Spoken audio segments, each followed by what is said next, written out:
Hi learners, Assalamu alaikum. Welcome to another video tutorial and today we are going to study about the evolution of vertebrate heart. और heart जैसे कि आप जानते हैं ये बहुत ही अहम ऑर्गन है, एक वाइटल ऑर्गन है। यहीं से हम स्टार्ट करेंगे। So what is heart? Heart is a muscular organ. Okay, heart is a muscular organ. और मस्कुलर ऑर्गन का क्या मतलब है? मस्कुलर ऑर्गन का मतलब है कि it's made up of muscles. Okay, तो ये मसल्स का बना हुआ है। Basic function of the heart, what is the basic function of the heart? It pumps the blood. It pumps the blood toward the pulmonary circulation and it pumps the blood toward the systematic circulation. Advance vertebrate में pulmonary circulation में blood को भेजने का मकसद ये होता है कि वहां से ऑक्सीजन को लंग से या रेस्पिरेटरी सर्फेसिस से ऑक्सीजन को कलेक्ट किया जाए और वापस हार्ट की तरफ आया जाए।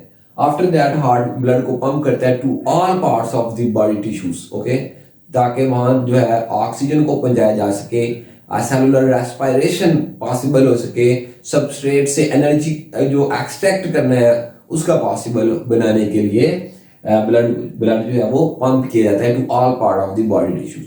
तो बेसिकली ये जो हार्ट है ये मस्कुलर ऑर्गन है, it pumps the blood toward the pulmonary circulation, यानी ये लंग्स की तरफ ब्लड को भेजता है heart. Okay, pulmonary circulation. And second, it pumps the blood toward the systematic circulation. Okay, basically heart जो है वो सर्कुलेटरी सिस्टम का एक इंटेग्रल पार्ट है। सर्कुलेटरी सिस्टम दो टाइप्स के हैं। ओके, सर्कुलेटरी सिस्टम की मेजर दो types. Number 1 open circulatory system and number 2 closed circulatory system. Open circulatory system का मतलब है कि यहाँ पे जो ब्लड है या बॉडी फ्लूइड है वो किसी ब्लड वेसल्स के अंदर जो है वो कैद नहीं होता, बल्कि वो तमाम बॉडी टिश्यूज को डायरेक्टली बात करता है। आमतौर पर इस तरह का जो सर्कुलेटरी सिस्टम है वो इनवर्टिब्रेट में पाया जाता है। खासतौर पर एग्जाम्पल हम कोट करें तो फाइलम आर्थ्रोपोडा, और फाइलम आर्थ्रोपोडा में क्लास इंसेक्टा, तमाम आर्थ्रोपोडा पूरा फाइलम ही ओपन सर्कुलेटरी सिस्टम के साथ है। मैं बस उसको जस्ट स्पेशलाइज्ड बनाने के लिए आर्थ्रोपोडा और क्लास इंसेक्टा के एग्जांपल दे सकते हैं, और इंसेक्टा में आप फैमिली पायलिडी की एग्जांपल दे सकते हैं, और फैमिली में आप ऑर्गेनिज्म अगर आप बताएं तो आप बटरफ्लाई की एग्जांपल कोड कर सकते हैं कि बटरफ्लाइज में, ड्रैगन फ्लाइज में, या जो हाउस फ्लाइज है उनमें जो सिस्टम है वो ओपन सर्कुलेटरी सिस्टम है। यानी वहां पे जो बॉडी फ्लूइड है या जो ब्लड है वो ब्लड वेसल्स में कैद नहीं होता, बल्कि वो बॉडी कैविटी के अंदर मौजूद होता है, जहां वो डायरेक्टली बॉडी टिश्यूज को बात करता है, वहां न्यूट्रिएंट्स प्रोवाइड करता है और इवन ऑक्सीजन प्रोवाइड करता है। दूसरा सिस्टम जो है वो है closed circulatory system. Closed circulatory system आमतौर पर हायर ऑर्गेनिज्म में पाया जाता है। हायर ऑर्गेनिज्म आमतौर पे हम कहते हैं वर्टिब्रेट्स को। ओके, तो इनकी एग्जांपल हम यहाँ पे लिखेंगे, ये वर्टिब्रेट्स हैं। और वर्टिब्रेट्स में आप कोई भी वर्टिब्रेट कह सकते हैं, लाइक फिशेस और एम्फीबियन, रेप्टाइल, जो मर्जी आप कह सकते हैं। ओके, तो मैं यहाँ पे लिख देता हूँ फिश। तो फिश के पास जो सर्कुलेटरी सिस्टम है वो कौन सा है? वो क्लोज्ड सर्कुलेटरी सिस्टम है। सर्कुलेटरी सिस्टम के बहुत सारे फंक्शन है, लेकिन अगर हम इसके मेजर फंक्शन की बात करें कि what are the major function of the circulatory system, या मैं लिख देता हूं फंक्शन। तो वैसे तो सर्कुलेटरी सिस्टम के बहुत सारे फंक्शन है, लेकिन most important number 1, it transport the oxygen. तो सबसे ज्यादा अहम फंक्शन जो है वो क्या है? It transport the oxygen. Oxygen को रेस्पिरेटरी सर्फेसिस से कलेक्ट करना और फिर उसको तमाम बॉडी टिश्यूज तक पहुंचाना, जैसे हमने पहले बात की, ताकि वहां से एनर्जी एक्सट्रैक्ट की जा सके, सेलुलर रेस्पिरेशन को पॉसिबल करवाया जा सके।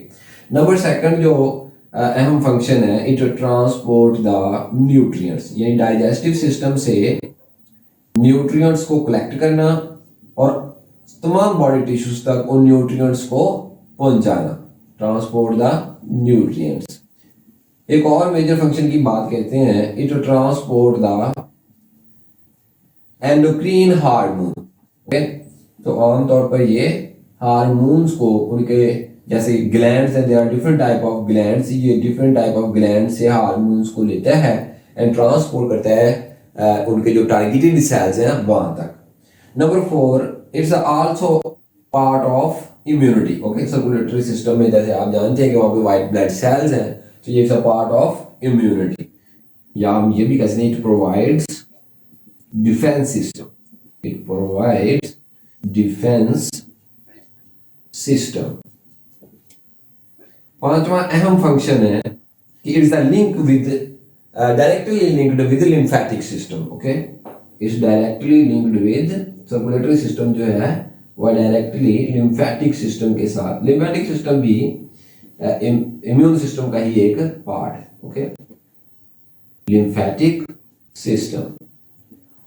ओके, अब हम देखते हैं सर्कुलेटरी सिस्टम में जो अहम ऑर्गन है हार्ट, इसकी बात करते हैं। There are two types of heart. Okay, there are two types of heart, और ये जो दो टाइप्स हैं ये बेसिकली उनके कंट्रोल सेंटर के लिहाज से हैं, उनके जो रेगुलेशन। ओके, तो यहाँ पे एक टाइप जो है वो एक्सट्रिंसिक रेगुलेशन के लिहाज से है, दूसरी जो है वो इंट्रिंसिक रेगुलेशन के लिहाज से। There are two types of the heart, और ये दो टाइप्स हैं वो कौन सी हैं? Number 1, neurogenic heart. Neurogenic heart का मतलब है कि ये हार्ट आमतौर पे डायरेक्टली कंट्रोल होता है नर्वस सिस्टम के जरिए। ओके, और न्यूरोजेनिक हार्ट आमतौर पे कहाँ पाया जाता है? ये इनवर्टिब्रेट्स में पाया जाता है। इसमें भी हम एग्जांपल दे सकते हैं आर्थ्रोपोड की या बटरफ्लाइज की या क्लास इंसेक्टा की। ओके, तो न्यूरोजेनिक हार्ट कहाँ पाया जाता है? इनवर्टिब्रेट्स में। और न्यूरोजेनिक हार्ट क्या होता है? न्यूरोजेनिक हार्ट एक ऐसा हार्ट होता है जो डायरेक्टली नर्वस सिस्टम के कंट्रोल में होता है। ओके, दूसरा जो हार्ट है वो है मायोजेनिक हार्ट।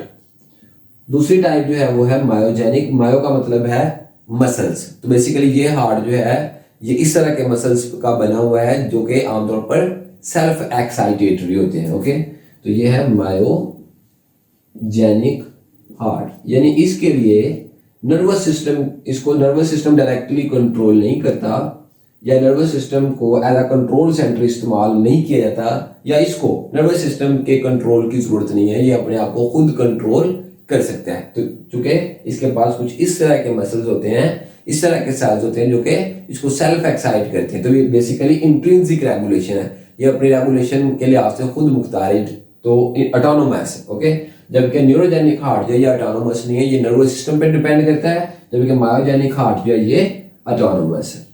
और ये हार्ट आमतौर पर हायर ऑर्गेनिज्म यानी वर्टिब्रेट्स के पास होते हैं।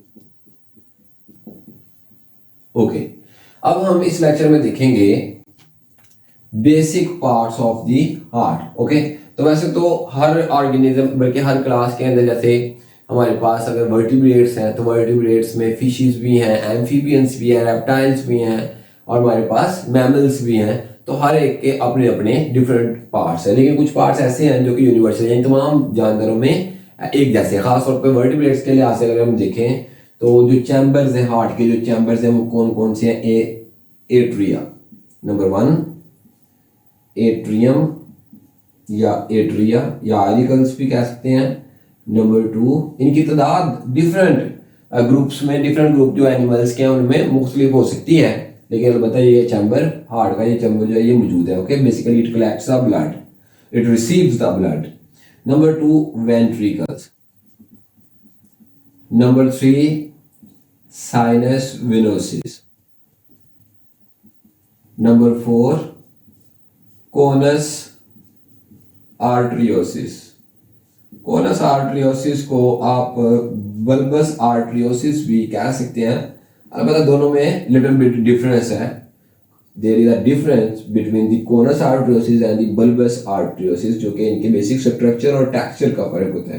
तो ये बल्बस आर्टरियोसिस भी, इसको कई बुक्स इसको ट्रंकस आर्टरियोसिस भी कहती हैं। ओके, या लिखती हैं। तो इसके अलावा बेसिक जो पार्ट है हार्ट के, नंबर 5 है एओर्टा, नंबर 6 है वेना केवा,